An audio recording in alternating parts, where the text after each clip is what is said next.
प्यारे बच्चों, मैं डॉक्टर रचना सिंह भदौरिया, सहायक अध्यापिका रामनारायण लाल गर्ल्स इंटर कॉलेज गोरखपुर, आप सभी का कक्षा 10 की सामाजिक विज्ञान की क्लास में स्वागत करती हूँ। बच्चों, जैसा कि हम सभी जानते हैं कि हमारी पाठ्य पुस्तक है भारत व समकालीन विश्व भाग 2।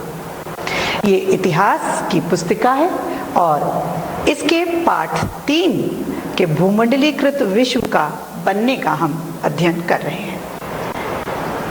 बच्चों, यहाँ मैं फिर एक और बात बताना चाहूँगी कि इस खंड में हम राजनीति नहीं, जीविका, अर्थव्यवस्था एवं समाज का अध्ययन करते हैं। जैसा कि इसके पूर्व के भाग में हमने देखा कि भूमंडलीकृत विश्व किस प्रकार बन रहा था आधुनिक युग से पूर्व, उसको हमने 3 बिंदुओं के अंतर्गत डिस्कस किया आपसे। वो 3 बिंदु थे रेशम मार्ग, भोजन की यात्रा और तीसरा था विजय, बीमारी और व्यापार। बच्चों, आज उसके भाग 2 का अध्ययन हम करेंगे, लेकिन जैसा कि मैं अक्सर अपनी कक्षा में करती हूँ कि इतिहास का अध्ययन बिना मानचित्र के नहीं कर सकते, इसीलिए आप सबके सामने विश्व मानचित्र है। इसमें हम महाद्वीप और महासागरों को नहीं फोकस करेंगे, बल्कि महाद्वीपों के अंदर जो देश हैं उनकी स्थापना या उन इकाइयों पर फोकस करेंगे। जैसे कि आज के फोकस का, आज के मुख्य केंद्र का बिंदु रहेगा अमेरिका महाद्वीप। इसमें जैसे मैं पहले भी कहती आई हूँ कि ये मध्य अमेरिका कैरिबियन द्वीप समूह का हम आज जिक्र करेंगे। अफ्रीका महाद्वीप को भी विस्तार से कुछ पढ़ेंगे।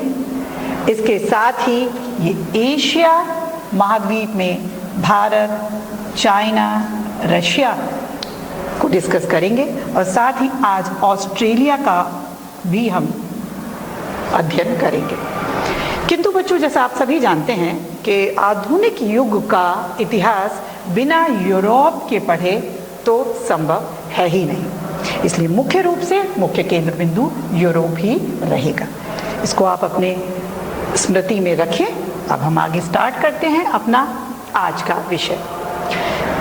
आप सभी को पता है हम भूमंडलीकृत विश्व का बनना पढ़ रहे हैं और इसके चर्चा के आज मुख्य बिंदु रहेंगे 19वीं शताब्दी, जो कि 1815 से 1914 है, यानी कि प्रथम विश्व युद्ध के आगमन तक। इसके अंतर्गत जिन बिंदुओं को आज हम मुख्य रूप से डिस्कस करने जा रहे हैं वो है विश्व अर्थव्यवस्था का उदय, तकनीक की भूमिका, 19वीं सदी के आखिर में उपनिवेशवाद का क्या स्वरूप था और अफ्रीका में रिंडरपेस्ट या मवेशी प्लेग किस प्रकार फैला। 5वां बिंदु रहेगा भारत से अनुबंधित श्रमिकों का जाना। 6 पॉइंट विदेश में भारतीय उद्यमी किस प्रकार पहुंचे और 7 पॉइंट रहेगा भारत के परिप्रेक्ष्य में व्यापार, उपनिवेशवाद और वैश्विक व्यवस्था में इसकी स्थिति। तो आइए बच्चों, प्रारंभ करते हैं 19वीं शताब्दी के टॉपिक से। 19वीं सदी में बच्चों दुनिया बहुत तेजी से बदलने लगी। आर्थिक, राजनीतिक, सामाजिक, सांस्कृतिक और तकनीकी कारकों ने तो जैसे पूरे समाज का कायापलट कर दिया और विदेश संबंधों को भी एक नया ढर्रा दिया। अर्थशास्त्रियों का ये मानना है कि अंतर्राष्ट्रीय आर्थिक विनिमय में 3 प्रवाह यानी कि 3 गतियां प्रमुख रूप से होती हैं। पहला प्रवाह होता है व्यापार। ये 19वीं सदी में प्रमुख रूप से वस्तुओं तक ही सीमित था। दूसरा है श्रम। श्रम का प्रवाह जब होता है तो इसमें लोग काम या रोजगार की तलाश में एक जगह से दूसरी जगह जाते हैं। तीसरा प्रवाह है पूंजी का। इसमें क्या होता है कि अल्प या दीर्घ अवधि के लिए दूर दराज के इलाकों में निवेश कर दिया जाता है। बच्चों, ये तीनों तरह के प्रवाह एक दूसरे से जुड़े हुए हैं। और ये तीनों ही जीवन को प्रभावित करते हैं। कभी कभार इनमें आपसी संबंध टूट जरूर जाता है, लेकिन जब हम अध्ययन करेंगे 19वीं सदी का, तो विश्व अर्थव्यवस्था को ज्यादा अच्छी तरह से समझेंगे जब हम इन तीनों प्रवाहों को साथ पढ़ेंगे। बच्चों, तो चलिए बढ़ते हैं अपने पहले सब टॉपिक की तरफ, जो है विश्व अर्थव्यवस्था का उदय। विश्व अर्थव्यवस्था का उदय ने भूमंडलीकरण में क्या सहयोग दिया, इस टॉपिक के अंतर्गत हम उसे पढ़ेंगे। बच्चों, इस विषय को समझने के लिए सबसे ज्यादा जरूरी है कि हम समझें कि औद्योगिक यूरोप में खाद्य उत्पादन और उपभोक्ता के बदलते रुझानों पर विचार करें।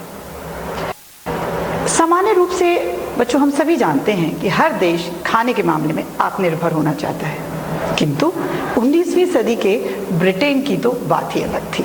आइए देखिए कैसे। 18वीं सदी के आखिरी दशकों में बच्चों ब्रिटेन की आबादी बहुत तेजी से बढ़ने लगी। नतीजा, देश में भोजन की मांग बढ़ी। भोजन की मांग बढ़ी तो कृषि उत्पादन महंगे होने लगे।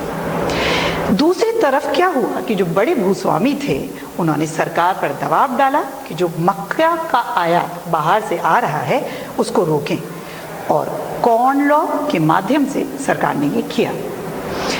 किंतु अब खाद्य पदार्थ महंगे हो गए। ऊंची कीमतों से परेशान होकर उद्योगपतियों ने और शहरी बाशिंदों अर्थात नागरिकों ने सरकार को मजबूर किया कि वो कॉर्न लॉ को फिर से समाप्त कर दे। कॉर्न लॉ निरस्त हो गया। इससे क्या हुआ कि अब बहुत कम कीमत पर खाद्य पदार्थों का आयात होने लगा। अब इससे देखिए क्या फर्क पड़ा। आयातित खाद्य पदार्थ की लागत ब्रिटिश में पैदा होने वाले खाद्य पदार्थ से भी कम थी। कहने का अर्थ है, अगर हम अपने घर में कुछ खाना बना रहे हैं तो उससे भी ज्यादा सस्ता खाना बाहर से हमको आ रहा है, तो निश्चित तौर पे मुनाफा तो बाहर के आने वाले खाद्य पदार्थ से ही होगा। जब खाद्य पदार्थ बच्चों उनकी कीमत गिरने लगी तो ब्रिटेन में उपभोग का स्तर बढ़ गया। स्वाभाविक सी बात है। अब पूर्वी यूरोप, सोचिए रूस, अमेरिका और हमने मानचित्र में देखा ऑस्ट्रेलिया, ये क्या होने लगा, और दुनिया के और बहुत सारे हिस्सों में ब्रिटेन का पेट भरने के लिए जमीनों को साफ किया जाने लगा। अब खेती के लिए जमीन तो साफ हो गई। अब जरूरत थी किसकी, कि इन खेती वाले इलाकों को बंदरगाह और रेलवे लाइन से कैसे जोड़ा जाए। साथ ही क्योंकि ज्यादा से ज्यादा माल की ढुलाई हो सके और ये सामान बाजारों तक समय से पहुंचाया जा सके, इसके लिए नई गोदियां का निर्माण जरूरी था और पुरानी गोदियों का थोड़ा विस्तार भी जरूरी था। अब नई जमीनों पर खेती करने के लिए आवश्यक था कि वहां लोग भी चाहिए, लोगों का वहां आकर बसना। इन सारे कामों के लिए पूंजी चाहिए थी और श्रम चाहिए था। अमेरिका और ऑस्ट्रेलिया जैसे स्थानों पर मजदूरों की बहुत कमी थी क्योंकि वहां जनसंख्या कम थी। अब क्या हुआ कि वहां लोगों को ले जाकर बसाया जाने लगा, यानी कि हम यहाँ श्रम का प्रवाह देख सकते हैं। 19वीं सदी में यूरोप के लगभग 5 करोड़ लोग अमेरिका और ऑस्ट्रेलिया में जाकर बसे। बच्चों, 5 करोड़ आंकड़ा छोटा आंकड़ा नहीं है। सोचिए 5 करोड़ लोग अमेरिका और ऑस्ट्रेलिया में जाकर बसे, यानी कि अप्रवासी ना हुए। अब 1890 तक वैश्विक कृषि अर्थव्यवस्था सामने आई, यानी कि जो कृषि की अर्थव्यवस्था थी वो वैश्विक हो गई। बहुत छोटे पैमाने पर ही सही, लेकिन बच्चों ऐसी ही एक नाटकीय बदलाव ब्रिटिश लोगों ने हमारे साथ भी पंजाब में किया। आइए बच्चों एक चित्र को देखें जो आपकी पाठ्यपुस्तक एनसीईआरटी से ही लिया गया है। इसमें हम देख सकते हैं कि किस प्रकार आयरिश अप्रवासी इकट्ठे हैं एक जहाज पर चढ़ने के लिए। बच्चों, किसी भी विषय को समझने के लिए बहुत ज़रूरी है कि हम उससे कुछ व्यक्तिगत तालमेल बिठाएं। तब ऐसे ही तालमेल बिठाने के लिए आपकी ही पाठ्यपुस्तक में गतिविधि दी रखी है जो मैं आपके लिए चाहती हूँ आप करें। कल्पना कीजिए कि आप आयरलैंड से अमेरिका में आए एक खेत मजदूर है। इस बारे में एक पैराग्राफ लिखिए आपको एक पैराग्राफ लिखना है कि आपने यहाँ आने का फैसला क्यों किया और अब आप आ गए हैं तो आप यहाँ अब क्या करते हैं। ऐसे ही एक दूसरी गतिविधि है कि एक फ्लो चार्ट बनाइए। एक फ्लो चार्ट के माध्यम से ये दर्शाइए कि ब्रिटेन ने खाद्य पदार्थों के आयात का निर्णय लिया तो उसके कारण अमेरिका और ऑस्ट्रेलिया की ओर पलायन करने वालों की संख्या क्यों बढ़ने लगी। चलिए बच्चों, अब अपने दूसरे सब टॉपिक की ओर चलते हैं, तकनीक की भूमिका। निश्चित तौर पे जब हम आधुनिक युग की बात कर रहे हैं तो तकनीक की बात तो जाहिर सी है करनी ही होगी। रेलवे, भाप के जहाज, टेलीग्राफ, इन सब में तकनीकी बदलाव बहुत महत्वपूर्ण रहे। उनके बिना 19वीं सदी में आए परिवर्तनों की तो जैसे कल्पना ही नहीं की जा सकती।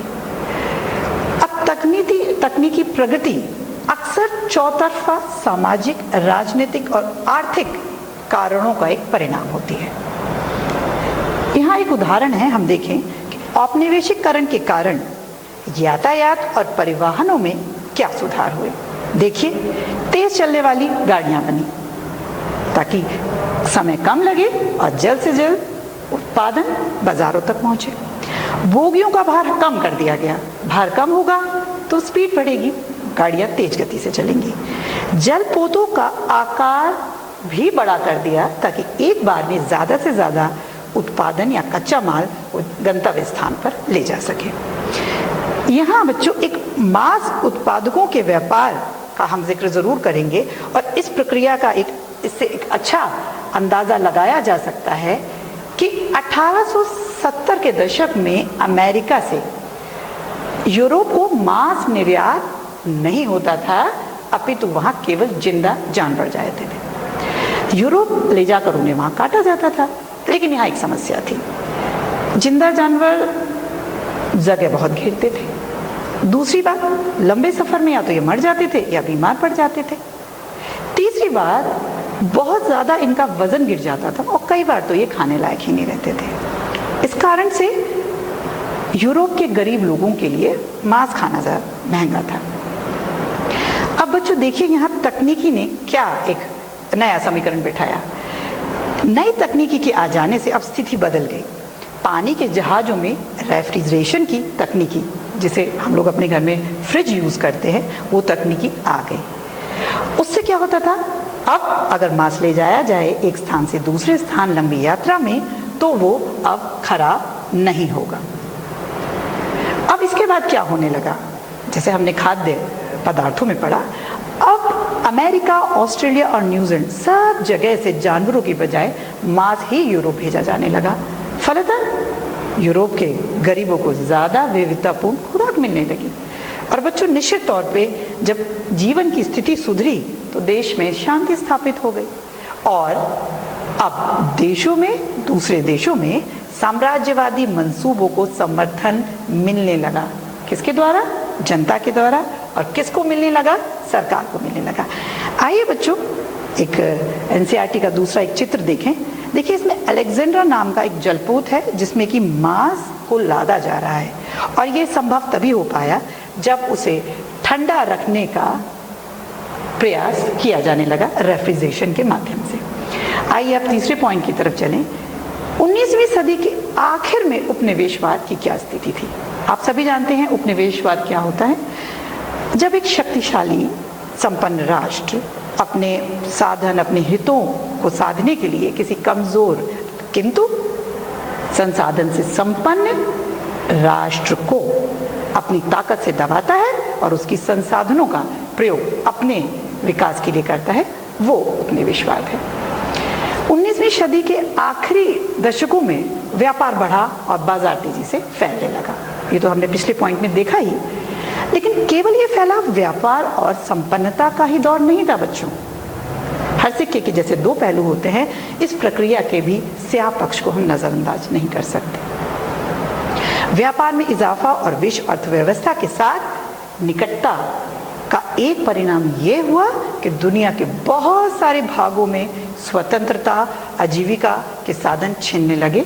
हमारा स्वयं का देश भारत भी उस समय उसी स्थिति में था। आइए बच्चों, हम अफ्रीका का एक मानचित्र देखें। ये 19वीं सदी के अफ्रीकी मानचित्र है जो कि उस टाइम उपनिवेश था। इसमें आप देख सकते हैं, और एक मार्क करने लायक बात यह है कि इसमें जो अंदर देश हैं उनमें स्ट्रेट लाइन, जैसे लग रहा है किसी ने स्केल से लाइन खींच के देशों का बंटवारा किया है, और रंग बिरंगे नक्शे से आप समझ सकते हैं बेल्जियम, ब्रिटिश, फ्रेंच, जर्मनी, इतालवी, पुर्तगाली, सभी उपनिवेश इत्यादि देशों के यहाँ हैं। ऐसा बिल्कुल ठीक है। 1885 में बच्चों यूरोप के ताकतवर देशों की बर्लिन में एक बैठक हुई। अफ्रीका के नक्शे पर उन लोगों ने बैठकर लकीरें खींची और उसे आपस में बांट लिया। 19वीं सदी के आखिर में ब्रिटेन और फ्रांस ने अपने शासन वाले जो विदेशी क्षेत्रफल थे उनमें वृद्धि करी। इस टाइम बेल्जियम और जर्मनी नए औपनिवेशिक ताकत के रूप में सामने आए।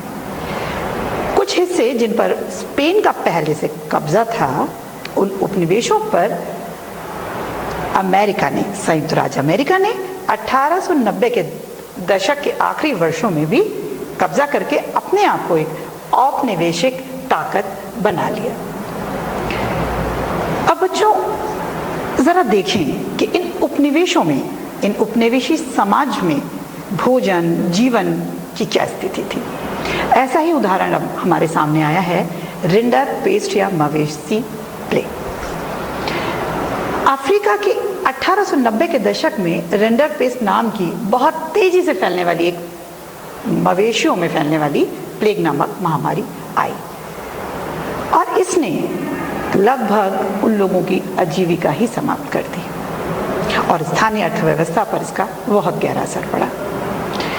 बच्चों, प्राचीन काल से ही अफ्रीका में जमीन की कोई कमी नहीं थी और उसके मुकाबले आबादी बहुत कम थी। सदियों से अफ्रीका की जिंदगी कामकाज और ये जमीन और पालतू पशुओं के सहारे ही चलता था। वहां पैसा या वेतन पर काम करने का चलन नहीं था। अब क्या हुआ? 19वीं सदी के आखिर में जब यूरोपीय ताकत अफ्रीका की भूक्षेत्र और खनिज भंडारों की तरफ आकर्षित हुई तो उनके सामने एक नई समस्या आई। कैसी समस्या आई? जिसकी उन्हें उम्मीद भी नहीं थी। वहां लोग तनख्वाह पर तो काम ही नहीं करना चाहते थे। मजदूरों की भर्ती और उन्हें मालिकों के पास रखने के लिए इन लोगों ने बहुत सारे हथकंडे अपनाए। क्या क्या किया? जैसे भारी भरकम कर ला दिए गए। काश्तकारों को उनकी जमीन से हटाने के लिए उत्तराधिकार के कानून लाया। एक नया उत्तराधिकार का कानून आया जिसमें क्या किया गया, कुछ ऐसा हमने भारत में भी देखा डलहौजी वाले किस्से में। इसमें क्या किया गया कि ये कहा गया कि अब परिवार के मात्र एक ही सदस्य को पैतृक संपत्ति मिलेगी और बाकी लोगों को जबरदस्ती श्रम बाजार में ढकेल दिया गया। तभी वहां बेटा ये रिंडर पेस्ट नाम की बड़ी ही विनाशकारी रोग फैला। अब ये रोग भी कैसे फैला देखें। ये बीमारी ब्रिटिश आधिपत्य वाले एशियाई देशों से आई, क्योंकि वहां से जानवरों को यहाँ लाया जाता था और पूर्वी अफ्रीका में एरिट्रिया पर हमला करते इतालवी सैनिकों के पेट भरने के लिए इनको लाया जाता। बहुत जल्द ये बीमारी संपूर्ण अफ्रीका में एक जंगल की आग की तरह फैल गई और इससे लगभग 90% मवेशियों की मौत हुई। 90% का आंकड़ा छोटा आंकड़ा नहीं है। पशुओं के खत्म हो जाने से अफ्रीकियों की रोजी रोटी और साधन ही समाप्त हो गए।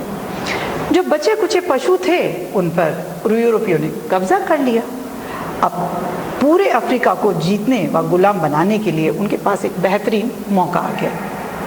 19वीं सदी की दुनिया के अन्य भागों में भी बच्चों पश्चिमी आक्रमण विजयों के परिणामों की ऐसी और बहुत सी कहानियां हमें देखने को मिलती हैं। आइए इस चित्र को देखें बच्चों। ये अफ्रीकी रिंडर पेस्ट या मवेशी प्लेग का एक चित्र है, एक दृश्य है, दर्दनाक भी है। आप जहां तक निगाह फैलाएं आपको इसमें मरे हुए पशु ही दिखाई देंगे।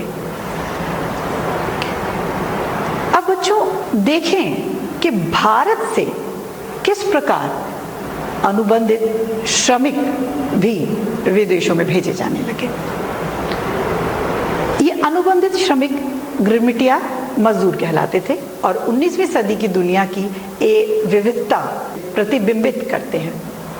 ये तेज आर्थिक वृद्धि के साथ साथ जनता के कष्टों में वृद्धि, ध्यान से सुनिए, कुछ लोगों की आय में वृद्धि तो दूसरों के लिए बेहिसाब गरीबी, कुछ क्षेत्रों में भारी तकनीकी प्रगति और क्षेत्रों में उत्पीड़न के नए रूपों की इजाद की हुई दुनिया थी।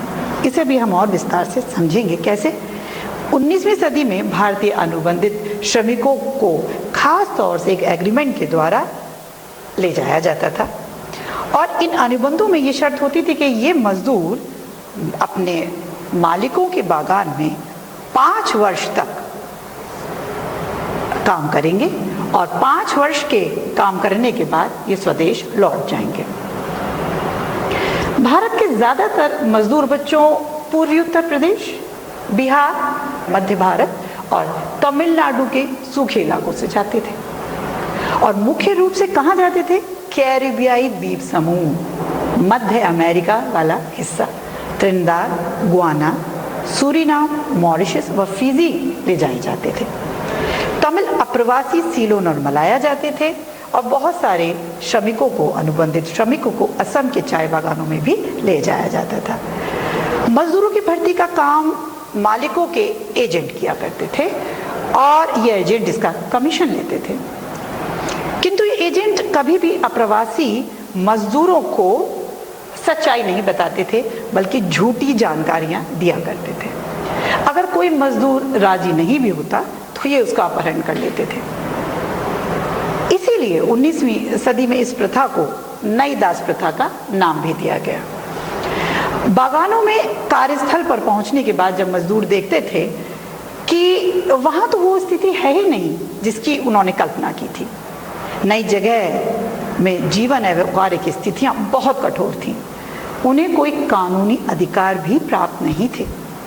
इसके बावजूद मजदूरों ने जिंदगी बसर करने के अपने तरीके ढूंढ लिए। निश्चित तौर पे बच्चों, जैसा मैं हमेशा कहती हूँ, चुनौतियां तो मनुष्य जीवन की पहचान है। अब देखिए इसका प्रतिफल क्या हुआ कि बहुतों ने अपनी पुरानी और नई संस्कृति का एक सम्मिश्रण किया, व्यक्तिगत और सामूहिक अभिव्यक्ति के नए रूप में सामने आए। कैसे? त्रिनिदाद में मुहर्रम के सालाना जुलूस को एक विशाल उत्सव के रूप में मनाया जाने लगा और जिसमें बच्चों सभी धर्म और नस्लों के मजदूर हिस्सा लेते थे। इसी प्रकार रास्ता फारियानवाद नामक एक विद्रोही धर्म भी सामने आया। इसमें भी हमें सांस्कृतिक मिश्रण की एक झलक मिलती है। त्रिनिदाद और गुयाना में एक मशहूर है चटनी म्यूजिक। ये भी अपने आप को एक रचनात्मक तरीके से अभिव्यक्त करने का एक उदाहरण है। सांस्कृतिक समागम के ये स्वरूप एक नई वैश्विक दुनिया के उदय की प्रक्रिया का अंत है, जिसमें अलग अलग स्थानों से आई चीजें आपस में घुल मिल जाती हैं और मूल अपनी पहचान ही लोग खत्म कर देते हैं और अक्सर बिल्कुल नई पहचान सामने आती है।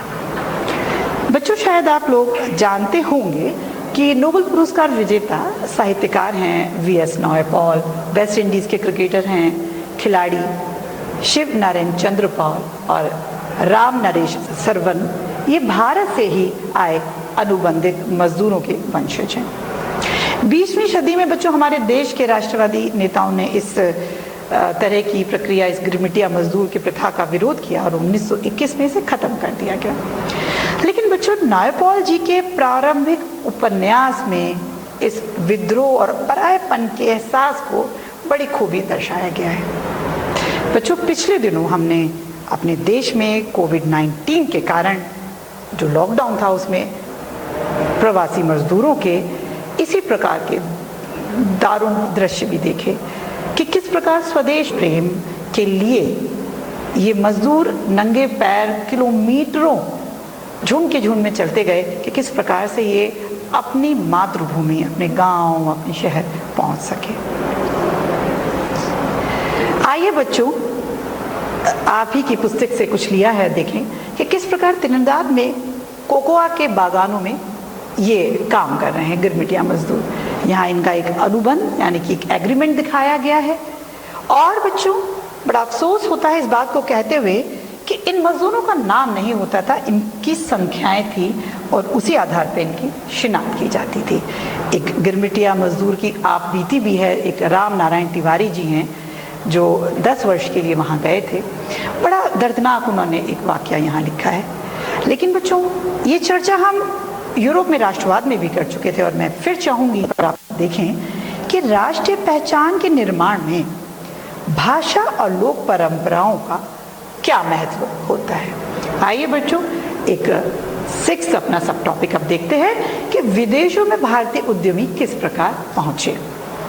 विश्व बाजार के लिए खाद्य पदार्थ व फसलों को उगाने के लिए पूंजी की आवश्यकता थी, तो बड़े बागानों के लिए बैंक से तो पैसा मिल जाता था, लेकिन छोटे मोटे किसानों का क्या होता। वहीं बच्चों, देसी साहूकार और महाजन दृश्य में आते हैं। नाम ध्यान से सुनिएगा, शिकारीपुरी श्रॉफ और नेट्टू कोट्टई चेट्टियार, ये बैंकर थे और ये यूरोप में जाकर अपनी व्यवस्था इन्होंने खोली। ये मध्य एवं दक्षिणी पूर्वी एशिया में निर्यातोन्मुख खेती के लिए कर्ज दिया करते थे। अफ्रीका में यूरोपीय उपनिवेशकारों के पीछे हमारे ये भारतीय व्यापारी और महाजन भी पहुंचे, और हैदराबादी सिंधी व्यापारी तो यूरोपीय उपनिवेशकों से भी आगे निकल गए, और 1860 के दशक में बच्चों इन्होंने दुनिया भर के बंदरगाहों पर अपने बड़े बड़े एम्पोरियम अर्थात दुकानें, शॉप्स की एक तरह से स्थापना की। आइए बच्चों, अपना 7th और लास्ट पॉइंट देखें कि भूमंडलीकरण में अब भारत के परिप्रेक्ष्य में व्यापार, उपनिवेश और वैश्विक व्यवस्था किस प्रकार अपना योगदान दे रही थी। बच्चों, भारत में पैदा होने वाली महीन कपास यूरोपीय देशों को निर्यात होती थी, किंतु जब औद्योगिकरण हुआ तो ब्रिटेन में बढ़ते कपास के उत्पादन के कारण उद्योगपतियों ने सरकार पर दबाव डाला और कपास आयात पर रोक लगा दी। फलस्वरूप आयातित कपड़ों पर सीमा शुल्क थोपने से महीन कपास का आयात कम होने लगा। 19वीं सदी में बच्चों, ब्रिटिश कपड़ा उत्पादक दूसरे देशों में भी बाजार खोज रहे थे। इसलिए क्या हुआ, अब अंतर्राष्ट्रीय बाजार में भी भारतीय लोगों को प्रतिस्पर्धा का सामना करना पड़ा। भारतीय निर्यात के आंकड़ों पर अगर अध्ययन डालें तो देखेंगे कि सन 1800 के आसपास सूती कपड़े का निर्यात 30% और 1815 में घटकर 15 और 1817 में ये अनुपात मात्र 3% रह गया। वहीं एक दूसरा आंकड़ा देखिए कि निर्मित वस्तुओं का निर्यात तो घटता जा रहा था और उतनी ही तेजी से कच्चे माल का निर्यात भी बढ़ता जा रहा था। 1812 से 1871 के बीच में बच्चों, कच्चे कपास का निर्यात 5% से बढ़कर 35% तक पहुंच गया। 1820 के दशक से चीन को जो अफीम भेजी जाती थी उसका निर्यात भी किया जाता था, और अफीम के इस निर्यात से जो पैसा मिलता था वो क्या करते थे, ये उपनिवेशक देश ये चाय और दूसरे पदार्थों में के बैलेंस में उस आयात को ले लिया करते थे। 19वीं सदी में भारतीय बाजारों में ब्रिटिश औद्योगिक उत्पादनों की जैसे बाढ़ सी आ गई बच्चों, तो ब्रिटेन से जो माल भारत भेजा जाता उसकी कीमत भारत से ब्रिटेन भेजे जाने वाली माल की कीमत से बहुत ज्यादा होती। कहने का अर्थ है ब्रिटेन हमेशा व्यापार अधिशेष में ही रहता था। मतलब जब आपसी व्यापार की बात होगी तो ब्रिटेन को हमेशा फायदा होगा। इस मुनाफे से दूसरी तरफ ये क्या करता, दूसरे देशों के साथ होने वाले घाटे को बैलेंस कर लिया करता। बहुपक्षीय बंदोबस्त बच्चों इसी प्रकार कार्य करता है, और ब्रिटेन के व्यापार से जो अधिशेष हासिल होता था ये लोग क्या करते थे, उसको नाम दिया था होम चार्जेस। कहने का अर्थ है जो हमारे देश में होने वाले घरेलू खर्चों को वो इसी से बैलेंस किया करते थे। अपने अधिकारियों को पेंशन देना, बाहर के कर्जों पर जो ब्याज था, इंटरेस्ट था, उसे चुकाना। बच्चों आज के लिए इस भाग से इतना ही। आइए देखिए हमने आज क्या पढ़ा। हमने आज 19वीं शताब्दी को पढ़ा और जिसमें हमने भूमंडलीकृत विश्व के बनने की प्रक्रिया को देखा। इसमें ये 7 बिंदुओं के अंतर्गत हमने इसे पढ़ा। विश्व अर्थव्यवस्था का उदय, तकनीकी भूमिका, 19वीं सदी के आखिर में उपनिवेशवाद, रिंडरपेस्ट या मवेशी प्ले अफ्रीका में था जो, भारत से अनुबंधित श्रमिकों का जाना, विदेश में भारतीय उद्यमी, भारतीय व्यापार, उपनिवेशवाद और वैश्विक व्यवस्था। बच्चों, आपको गृह कार्य देने से पूर्व बस एक छोटा सा आपको और काम देना चाहूंगी। हम अपना अगला प्रकरण जो पढ़ेंगे वो 2 महायुद्धों के बीच अर्थव्यवस्था से संबंधित है। तो कृपया कर मानचित्र पे एक बार प्रथम विश्व युद्ध में शामिल होने वाले देशों के नामों को मानचित्र पे रेखांकित जरूर कीजिएगा। आइए अब गृह कार्य देखें। संक्षेप में एक टिप्पणियां ही लिखनी है, 2 आपको। एक लिखनी है कॉर्न लॉ के समाप्त करने के बारे में ब्रिटिश सरकार का फैसला, इस पर आपको एक छोटी टिप्पणी लिखनी है। और अफ्रीका में रिंडर पेस्ट का आना। वहीं आप बस एक बिंदु है चर्चा का इसमें करिएगा कि अंतर्राष्ट्रीय आर्थिक विनिमयों में जो 3 प्रवाह गतियों की व्याख्या हमने आपको बताई थी वो करनी है, और तीनों प्रकार की गतियों के भारत और भारतीयों से संबंधित एक एक उदाहरण और उनके बारे में आपको संक्षेप में लिखना है। बच्चों, आज की कक्षा में बस इतना ही। अब अगले प्रकरण के साथ हम फिर मिलेंगे। धन्यवाद।